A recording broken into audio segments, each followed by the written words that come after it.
नमस्कार दर्शक बंधु मो वास्तुविद भागीरथी बिंदाणी एवं मोर वास्तु संदेश चैनल को आपको स्वागत करुच्ची। जो दर्शक बंधु मैंने मोर वास्तु संदेश चैनल देखुं लाइक शेयर सब्सक्राइब करूँ जहाँफल मोर उत्साह उद्दीपना बढ़ी रस आपण सम्मुखें यहीपरि वास्तु और ज्योतिष संबंधी तथ्य किसी उपस्थापना करुँगी। ये देखुं लिखाई कौन ब्रह्मस्थान ब्रह्मस्थान में आप कौन रखिए कौन न रखिए तापर आपको आज मुझे आलोकत करी। तो दुईटी प्लट नहीं गोटे आयतकार क्षेत्र गोटे रहा वर्गाकार क्षेत्र। तो आयतकार क्षेत्र उपर आपको कहि ब्रह्मस्थान केतिकी एरिया जाऊँगी। तो आपको मुझे आगुरी कही यहाँ जब आप गोटे वर्गाकार क्षेत्र रहा तो पूर्व दिग आसला जी यहाँ आप पूर्व ईस्ट आसला है यहाँ जब आप पूर्व आसला हाँ यहाँ आपंकर आसो वेस्ट अर्थात पश्चिम। यहाँ जब आप पूर्व दिग आसो हाँ यहाँ आपंकर आसो कौन ना पश्चिम दिग कहीं मुझे कही भाग ताको भाग मापे पकड़ापी कही 9 भाग करने कही सामान भाग में भाग करेंगे। यहाँ जब आप पूर्व पश्चिम यहाँ आपंकर आसो उत्तर अर्थात नॉर्थ है यहाँ आसो कौन उत्तर यहाँ आपंकर आसो दक्षिण अर्थात साउथ है बुझिपारे नॉर्थ साउथ। आईटा जो रहा आपंकर यहाँ आसो कौन नॉर्थ ईस्ट जोटा कि आपंकर हूँ कौन ना ईशान्य कोण है यहाँ आपंकर हम ना कौन ईशान्य कोण। हाँ यहाँ आपंकर आसो ना साउथ ईस्ट अर्थात कौन हो ना आग्नेय कोण बुझीगला। यहाँ हूँ आपंकर आग्नेय कोणटा है आईटा आसला आपंकर साउथ वेस्ट अर्थात कौन हो ना नैऋत्य कोण है यहाँ हूँ आपंकर नैऋत्य कोण ओडिया सहित आप इंग्लीश लिखुची है। आईटा आपंकर आसो कौन नॉर्थ वेस्ट अर्थात कौन हो ना वायव्य कोण है यहाँ हूँ आपंकर ना वायव्य कोण। आती जो पार्टा रहा ये पार्टा रहा एति पार्टा ये हूँ आपंकर कौन ना ब्रह्मस्थान बुझीगला। हाँ वास्तु पुरुष यहाँ कौन थाए ना पेटटा थाए है बुझीगला। वास्तु पुरुष यहाँ हूँ कौन ना पेटटा थाए बुझीपार। हाँ तो एति जदि है ब्रह्मस्थान माने जगह जदि आपंकर एति एरिया जदि आपंकर जगह है हाँ यहाँ जब आप एति जगह आसला ताहले कौन आसला ना तार ये गोटे पार्ट पलि आसला माने आपको बुझेई टोटाली ये भाया लाइन रे गोटे या कौन 3 3 6 3 9 कराए है। तो ये पाखापाखि कौन कौन ना 9टी देवता बास कर प्रति एरिया ब्लॉक रे है प्रति एरिया रे है माने ब्लॉक रे ये गोटे ब्लॉक हाँ जमती प्रति आपको बुझे देवता क्षेत्र में आप देखीदे। हाँ कि आज जी ब्रह्मस्थान ब्रह्मस्थान कौन है ना ये टोटाली कौन आसला ना या 9 पार्ट्स आसो है या जो 9 पार्ट्स आसो टोटाल आसो कौन 9 पार्ट्स आसो। तो आपड़ कौन करेंगे एति तो जगह तो छाड़ी पारे हाँ तो कौन करेंगे ना एतिक एरिया आपन को माने कौन धरिवे है यार 1/3 धरिवे है बुझीगला। एतिक एरिया को आपन नेबे अर्थात कौन होची जदि आपनकर एरियाटा जदि मध्य भागटा यहाँ हूँ कौन मध्य भाग माने जहाँ को आम कौन कल ब्रह्मस्थान यार कौन करेंगे ना या जब आप 4 भाग करेंगे तो गोटे पार्ट है कौन आपड़ ताकू नेबे है तो गोटे पार्ट ताकू नेबे से हिसाब से है माने 1/3 नेबे है बुझीगला 1/3% ताको ब्रह्मस्थान रे ना जगह तो आपन तो जब छोटिया जगह होता तो परेशानी आसो ना। तो जब आप जगह छाड़े से जगह माने आ तो किसी तो व्यवहार कर ना तो आपन कौन करेंगे एतिक पार्ट को कौन करेंगे मध्यस्थान हिसाब से ग्रहण करेंगे टोटाली एतिक एरिया को है।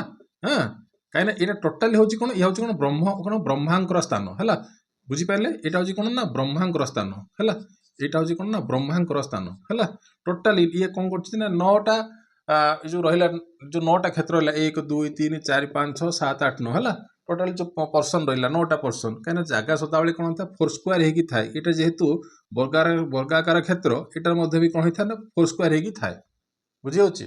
तो यहाँ हूँ आपंकर ब्रह्मस्थान या भितर आप कौन करेंगे ना आपंकर स्टेयरकेस पकई पारे ना एतिक एरिया भितर है जब आप एठू छाड़ी जब आप पकाउं एतिक एरिया याड को ताहले यहाँ आपंकर चलो है एतिक एरिया याडू जब पकाउं स्टेयरकेस पकड़े भी आपंकर चलो किंतु आपंकर कौन हम ना आपंकर एठी जब सिटिंग एरिया बस माने आपंकर जो बसा उठा करने खावाई कि पार पाठ पढ़ाई कि से बसा उठा करने ये सब जगह आप करेंगे कि हेवी जिनस अर्थात ओजनिया वस्तु हो कि आपंकर ओजनिया जो हो जो आपंकर कौन हो जो गडरेज हो हेवी हेवी माने ओजनिया जिनस ए पाखे आपंकर एतिक एरिया आपंकर प्लेसमेंट करेंगे ना कहीं जमी आपंकर पेटर जमीक जदि आप मध्य भाग कारण मुंड ठार गोड़ पर्यंत मनीष शरीर किंतु मध्य भागटा कौटा हो पेट जब पेट खराब होगा सबकि खराब हो जाऊँगी हाँ कि नहीं जब पेट जब खराब हो जाए सबकि माने ऑर्गन गुड़ाक खराब हो जाऊँगी धीरे धीरे से अनुसार लगुच आपन को तो से भली जदि वास्तुर यहाँ जब वास्तुर कौन हो टोटाल एरियाटार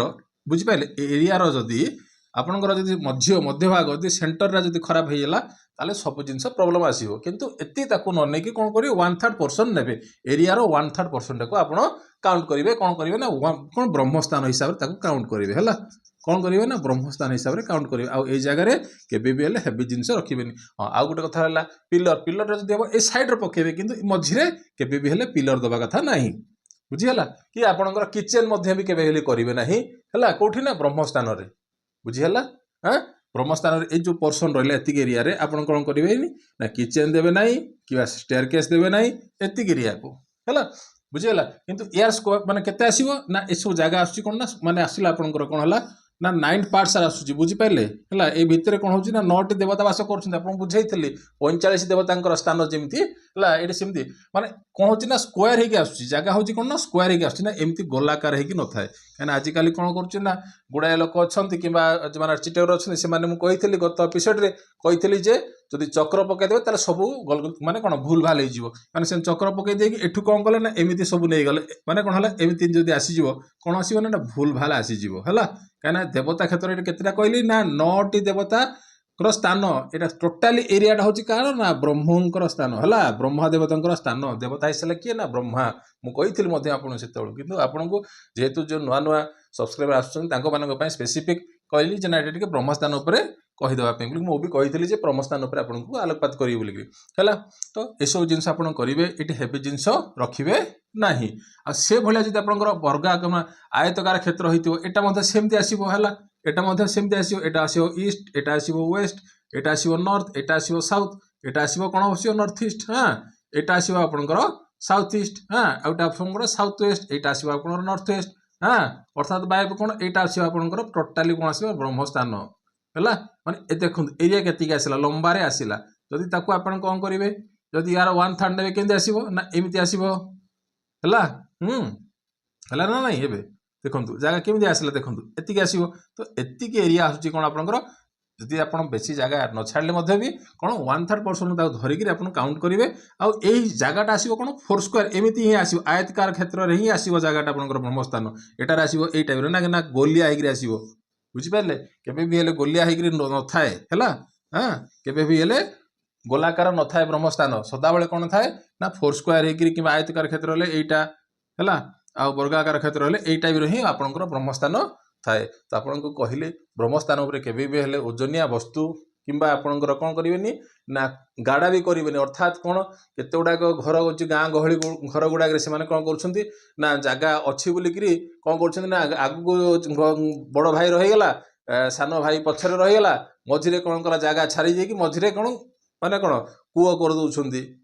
ତ ସେଟା କ'ଣ ଗାତ ହେଇଗଲା। କିନ୍ତୁ ଯଦି ତାଙ୍କ ଛାତ ଯଦି ମିଶି ଯାଉଛି ଭାଇ ବନ୍ଧୁ ମାନେ ଭାଇ ଭିତରେ ତାହେଲେ ପରିଶାନୀ ଆସିଥାଏ। ତ ସେଥିପାଇଁ କ'ଣ କରିବେ କେବେ ବି ହେଲେ କୂଅ ହଉ ଆପଣଙ୍କର ହଉ କ'ଣ ଆପଣଙ୍କର କହିଲି କ'ଣ ନା ସିଡ଼ି ହଉ ଆପଣଙ୍କର କିଚେନ୍ ହଉ ଏସବୁ ଜିନିଷ କିମ୍ବା ହେଭି ଜିନିଷ କେବେ ବି ରଖିବେନି। ଯେମିତି ଆପଣଙ୍କୁ ବୁଝେଇଲି ପେଟରେ ଯେମିତି ଆପଣଙ୍କର ହେଭି ଜିନିଷ ଯଦି ରଖାଯାଏ ତାହେଲେ କ'ଣ ଆପଣ ଯଦି ସମ୍ଭାଳି ପାରିବେ ନାହିଁ, ସେମିତି ଗୃହର ମଧ୍ୟଭାଗରେ ଯଦି ଆପଣଙ୍କର କ'ଣ ହେବ ଯଦି ହେଭି ଜିନିଷ ରଖିବେ ତାହେଲେ ମଧ୍ୟ ପରିଶାନୀ ଆସିଥିବ। ଅର୍ଥାତ୍ ଆପଣଙ୍କର ପିଲର ହଉ ଯଦି ତା ପିଲର ଉପରେ ଆପଣଙ୍କର ଯେଉଁ ବିମ୍ ଯାଉଛି ତାର କିଛି ମାନେ ପ୍ରଭାବ କିଛି ନଥାଏ। ବୁଝିପାରିଲେ।